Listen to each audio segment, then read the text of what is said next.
Avec ce tutoriel, nous allons voir ensemble comment enregistrer et personnaliser vos fertilisants, à savoir les engrais organiques, les engrais minéraux, les chélates, les engrais foliaires et les écorces. Commençons par personnaliser un engrais organique. Nous allons donc dans Mon exploitation, fertilisants organiques et amendements. Ici, je vais prendre l'exemple d'un engrais organique qui s'appelle le Vitifide. Nous allons déjà regarder quel est le C sur N de cet engrais pour choisir le bon type d'engrais. Le C sur N étant de 14, je choisis la catégorie Viti-engrais Orga C sur N supérieur à 8. J'indique ensuite le nom de l'engrais, je clique sur Importer puisque c'est un engrais non produit sur l'exploitation, et je renseigne ensuite la composition de l'engrais.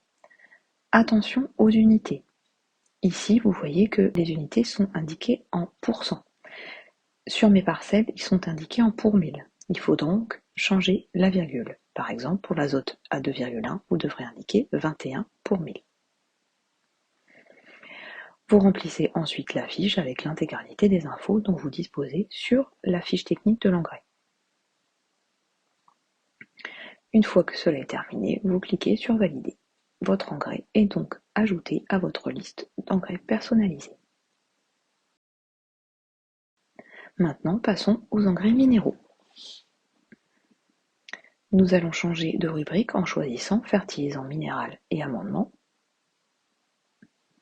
Ici, je vais enregistrer un engrais minéral qui s'appelle l'oméga et qui est constitué essentiellement d'azote.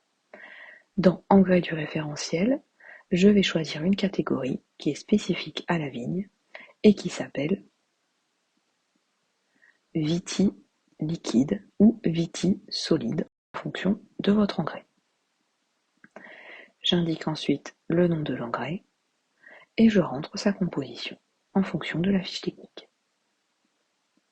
Faites bien attention aux unités. Ici, les unités sont indiquées en pourcents. J'indique donc azote total 30%.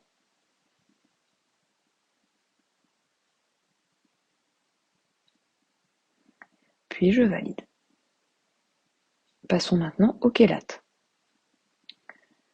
C'est très simple, vous cliquez toujours sur Ajouter un intrant, vous allez chercher le type d'engrais chélate de fer, solide ou liquide en fonction de la formulation. Vous indiquez ensuite le nom de vos chélates.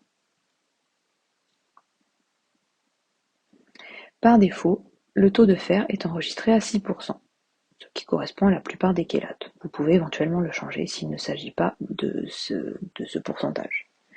Ensuite, nous passons aux engrais foliaires, qui sont apportés par exemple en cours de campagne, dans la même bouillie que celle de vos traitements phytosanitaires.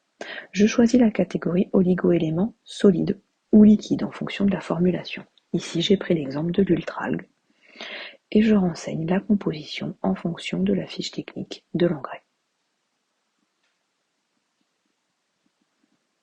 Les unités sont ici en pourcents. Je valide.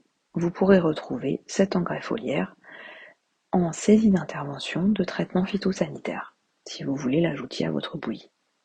Passons maintenant aux écorces, avec une catégorie spécifique écorce qui a été créée dans fertilisants organiques et amendements.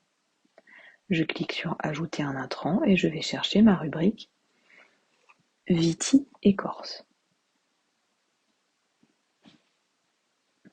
J'indique le nom un petit peu plus précis de mes écorces, ici par exemple écorce de peuplier. Si vous disposez de la fiche technique de vos écorces, vous pouvez remplir la composition, sinon vous laissez la composition indiquée par défaut.